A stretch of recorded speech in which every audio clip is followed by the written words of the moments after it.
Des lettres blanches, géantes, plantées dans un paysage. Pour un peu, on se croirait à Hollywood. Sauf que dans ce cas-là, on est à Wissembourg et que ce qui est écrit, c'est « Jésus, sauveur du monde », l'initiative d'un arboriculteur qu'ont rencontré pour nous Arnaud Rapp et Olivier Stéphan.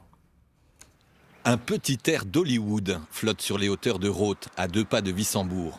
Il faut le voir pour le croire. Thomas Burger est un arboriculteur de 28 ans à peine.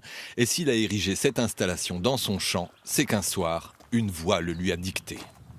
Pendant la récolte de nos fruits, je parlais, je priais. À un moment donné, dans ma prière, j'ai dit « Jésus, tu es le sauveur du monde ». Et quand j'ai dit ces mots, conviction, je devais écrire ça. Et à partir de là, dans la prière, Dieu m'a montré que je devais mettre des lettres géantes de 7 mètres de haut, 4 mètres de large. Moi, je pense que je suis un illuminé, je suis un fou pour Jésus et j'ai pas honte de le dire. Je trouve aussi que ça dépasse, c'est complètement ostentatoire. Ça lui a pris comme une crise de foi. Même si l'information date de plus de 2000 ans, pour Thomas et d'autres croyants comme lui, le message est plus que jamais d'actualité. On a bossé depuis...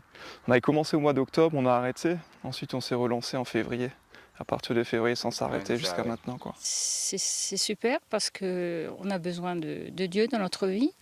Dans ce monde qu'on vit, que les gens cherchent vraiment un espoir, cherchent vraiment une vérité.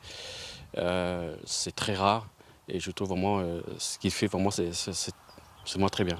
La bannière lui aura coûté plus de 2000 €. De la toile d'arboriculteur, des poteaux de 10 mètres de haut et la matière utilisée pour former les lettres est également le fruit d'une révélation dans son verger.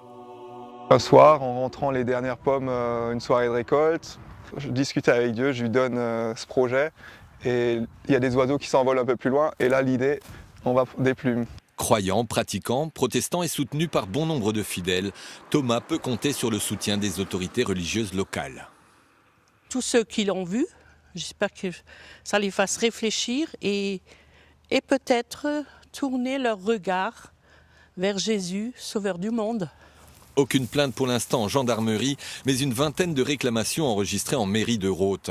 La mairie qui a demandé au jeune homme d'enlever son installation. L'ultimatum a expiré hier soir.